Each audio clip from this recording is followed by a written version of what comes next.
Hey everyone, Grant Mueller-Sheldon here. Welcome to CineD.com. I'm here at the ASC Clubhouse in Hollywood for FUJIFILM Day. What is FUJIFILM Day? Well, it's a lot of things. We're going to talk PL-mounted box lenses, we have camera-to-cloud technology, we have full-frame coverage cine zooms. There's a lot to talk about. Let's go check it out.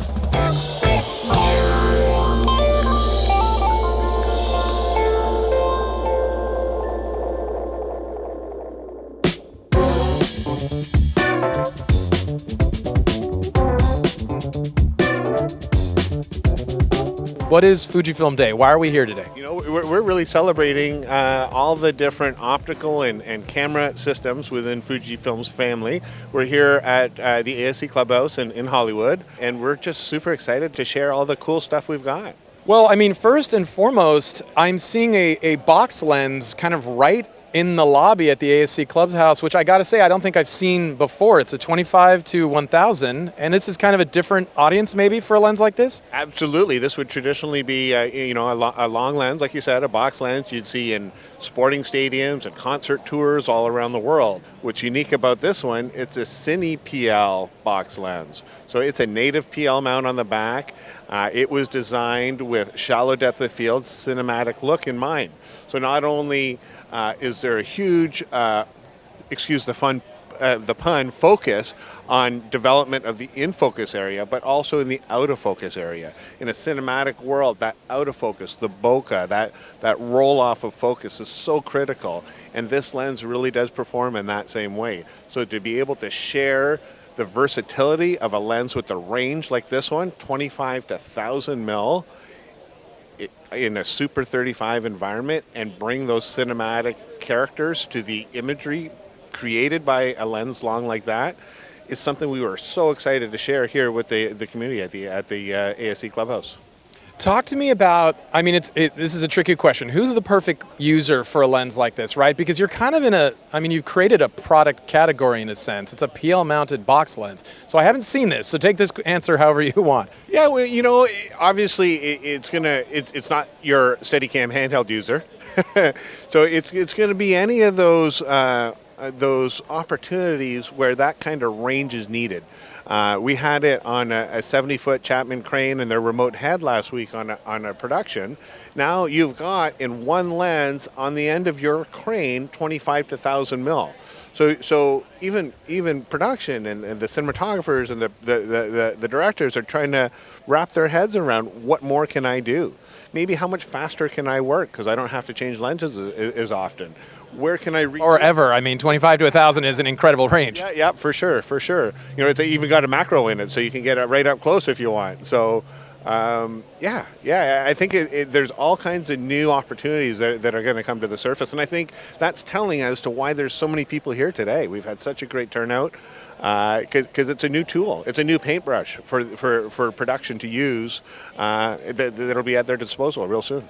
And I mean, I don't want to leave out the broadcast folks entirely in this conversation because we're seeing a trend towards, I think, more quote-unquote cinematic looking depth of field in, say, live sports broadcasts. Do you think this still has a place in the broadcast world and in the cinema world at the same time? I mean, PL mount being sort of the intricate part there to figure out. The lens came to us today from the Tampa Bay Buccaneers Dallas game. So absolutely, yes. We're seeing that cinematic look, that the ability to use focus to storytell, the shallower depths of field, that increased latitude of the cinematic tools, the expanded color space. We're seeing that bleed into almost all areas of production, be it sports, live event, concert touring, even multi-camera reality shows into churches, into houses of worship. We're seeing it kind of bleed out everywhere, and in a lot of those scenarios it's not going to be a full conversion to the cinematic tools. It's going to be used in a hybrid way.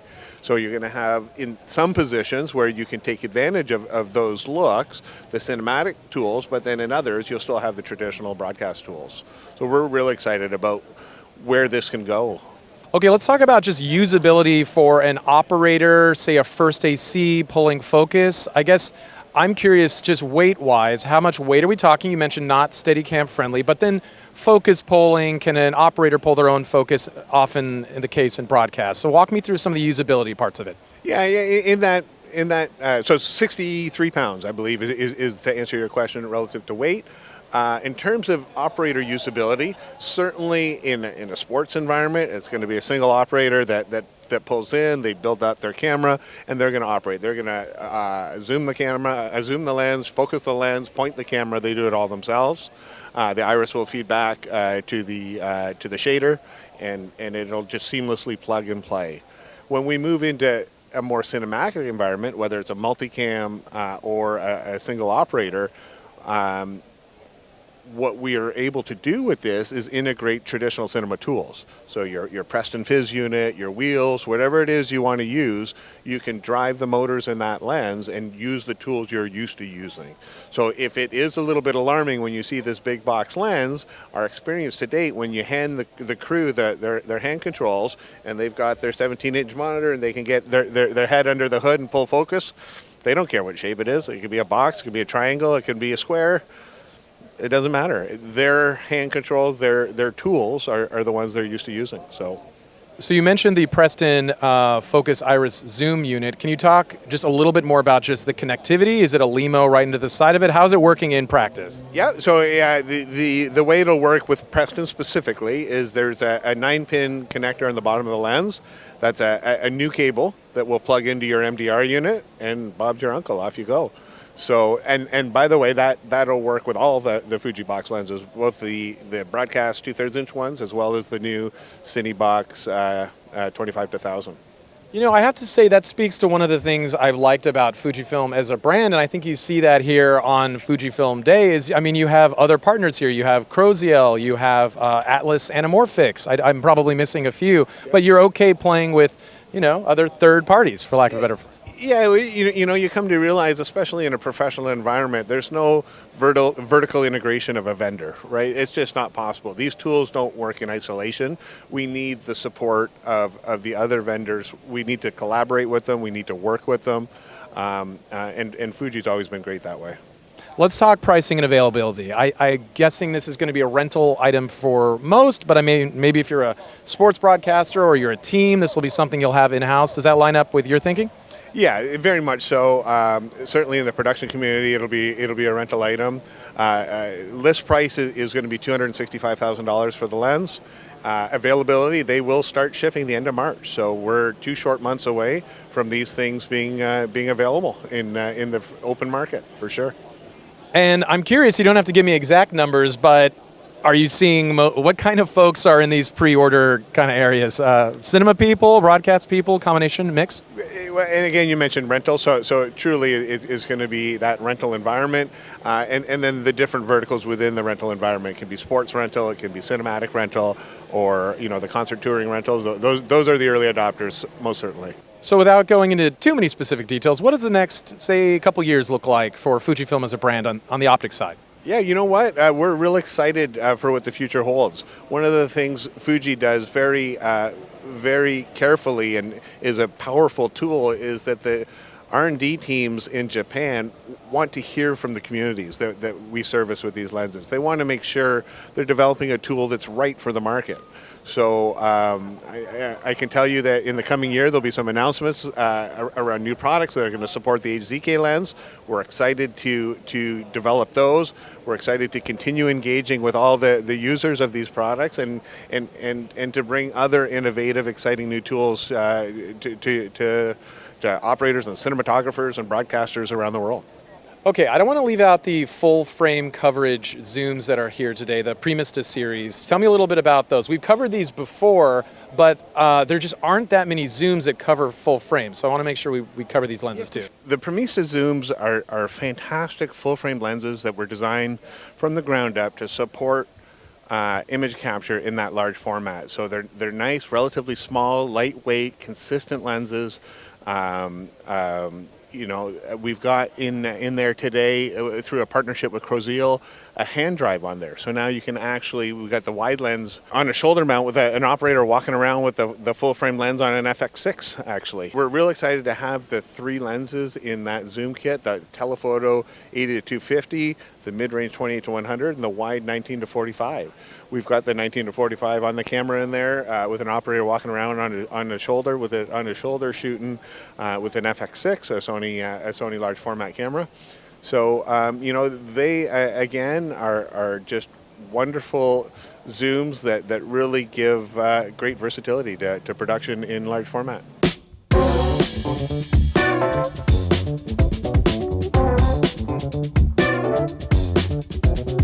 All right, we're here with Michael from Fujifilm. We're at the ASC Clubhouse to talk all things the H series and then large format in the Fujifilm lineup. Michael, why don't we start with the camera that you have on your hip right now? So this camera is the XH2S, and there is a sister camera called the XH2. And they have different sensors, so they have different resolutions, but they're in the same body. What is really interesting about this, first of all, is we are currently in the alpha test stage of frame I/O direct uploading with the XH2S by way of this hand grip. So it's a very, very high-powered hand grip. It's got a really ultra-fast Wi-Fi antenna built into the hand grip. So we can actually shoot and upload to frame I/O in real time, and we're doing that all over the place. People are able to see on the screens. We have QR codes. They can download the files to their own phones if they want. The final firmware for this is going to come out like in April, where it'll be publicly available. But we're playing with it, and it already works, and it's pretty cool. But we are the first camera maker in the world to be able to upload stills directly from camera to cloud. Okay, I mean, you could upload a red still, theoretically, couldn't you? We are the only stills camera, though. Fair enough, okay. Camera maker to offer that. So Red at the same time announced direct cinema upload by way of the Red. So we can upload video files as well. But like I said, we're still in alpha test stage, so everything's still slow, but it works. Talk to me just the bare bones expense, I know you're in alpha, to allow camera to cloud on this camera. So you're just gonna have to buy the grip, is that the theory? And then other than the Frame IO software, which I know you guys don't have anything to do with? Yeah, so the Frame IO software is the pricing package is whatever you get online. There's different tiers of that. The H2S is $21.99. I'm sorry, $25.99. The H2 is $19.99. The grip itself is $9.99 because, like I said, this has got a very, very special transmitter built into it. So it's not built into the camera; it's built into the grip. So it's not a cheap package, but for the people who need it, especially commercial photographers, we're finding wedding photographers are telling us this is amazing for them. Journalists? Journalists obviously could use it, definitely, out in the field, say you were shooting some kind of really cool NASA event of a spaceship landing and you want to upload it directly, you could do that. You could use your cell phone as a hotspot. That's what we do a lot when we're in the middle of nowhere. So that's the price point. But these cameras, the H2, the H2Ss are phenomenal for video. So this will do 6.2K open gate in ProRes, internal ProRes, up to HQ, full 10-bit. The H2 will do 8K ProRes, not open gate. It will do it 16 by 9, 17 by 9, and full 10-bit 422 ProRes as well. Very cool. Well, I want to talk about this lens specifically because, I mean, documentary shooters, we love, servo zooms, and this is kind of exciting. Why don't you show off this lens? Yeah. So this was also introduced in early autumn. It's the 18 to XF 18 to 120. Which is a crazy range. 18 to 120, f4. It's a flat f4, so it doesn't ramp. Parfocal, power zoom, power servo zoom, which means this has this ring here. So as you turn the ring, it's a variable speed zoom. It's a motorized zoom in a $900 lens. I mean, that's incredible for sort of fly-on-the-wall documentary coverage where you're in a crowd, maybe the crowd is hostile, nobody knows what's going on if you have a camera this size with a zoom like that, and that 18 to 120 is just an absurd range. I mean, that's incredible. Yeah, I mean, yes, you could do full-blown cinema production with it, but really it's probably best served for event shooters. A wedding is fantastic. Documentary, corporate work, anything independent, and it's so lightweight. I mean, that's what its primary focus is. Well, so I know, with ProRes, you have a lot of exciting things going on with this camera system, but I want to make sure we talk about the large format stuff as well. So, I mean, the benefits for your large format offerings in terms of just being great cinema cameras. Do you want to dive into that? Obviously, you have your incredible Fuji Color Science, which everybody loves.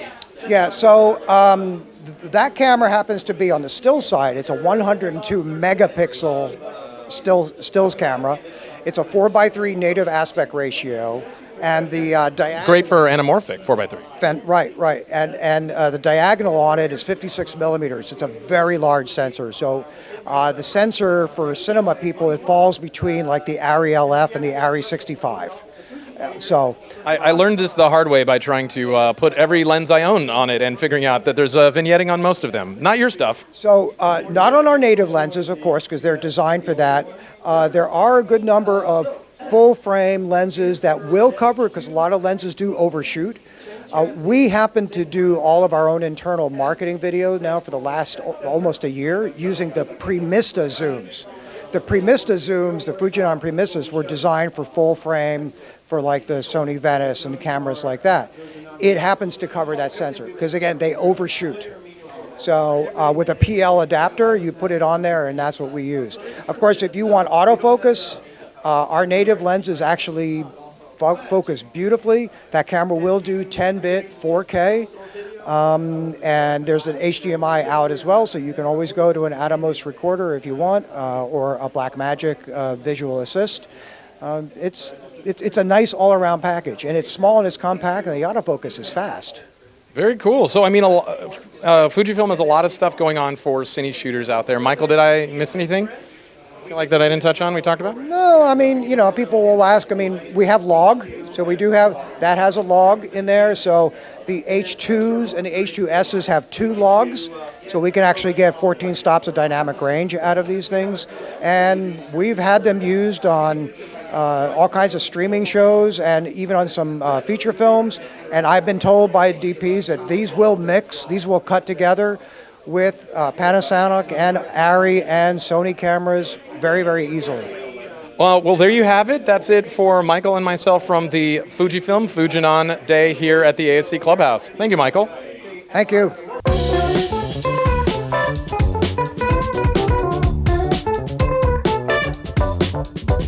Okay, that's it for us here at Fujifilm Day at the ASC Clubhouse. If you liked this video, don't forget to hit like and subscribe for more. Thanks for watching.